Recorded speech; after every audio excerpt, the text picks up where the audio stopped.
I think actually when we spoke yesterday, you referenced an article in the New York Times titled "The Great Unwatched," and so I think that's a good place to start. Much of the article was about placement of branded content and how so much of it, because of bad placement, doesn't get watched. But I think also the other side of that coin is how much doesn't get watched because it wasn't of interest. So if you can speak to, given some of the projects that you guys have worked on, what makes it watchable? What makes people interested?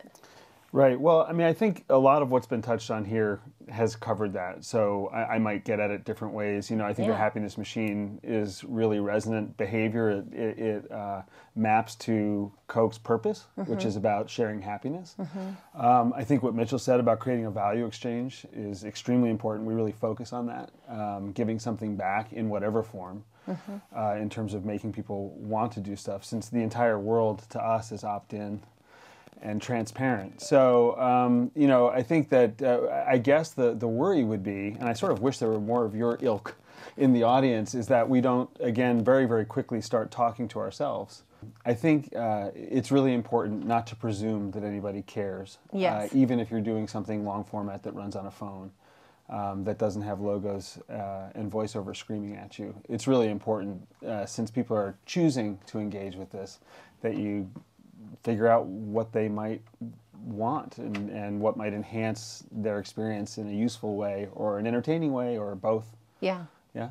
So a lot of clients, we are eager, branded content, we're eager to get in. I want a piece of that. When clients come to you, what are you doing with your team to try and help educate clients about what is really branded content, and then how are you moving them? You know, you have I see your Samsung example. Like, how are you moving, and some of the stuff you've done with Kraft, how are you moving them into that space? Sure. I mean, I think, again, where we start is, you know, we don't presume that anybody needs a lot of help from brands or marketers to enjoy their lives or to, you know, or even for information, right? So I think, you know, for us, it's really more about what is a brand doing, what is a company doing that's remarkable enough, that's worth documenting, and then maybe worth sharing. But it's usually also connected to other activity. So for us, you know, I think this is all 1,000% better than not doing it. People have noticed that, you know, linear TV and, you know, has been sort of disintermediated, and so people are trying to figure out how to catch people. And I think that's it's better because we need to catch them. But for us, if you're coming and asking for a content strategy or filling a box with a piece of content, it's sort of looking at the wrong end of the faucet, you know, often the brands that we work with are doing lots of really interesting stuff that they wouldn't necessarily consider messaging or a media opportunity. And we look for those things and try to figure out how to build sort of a connected experience out of that. And content is often a piece of it, but not always.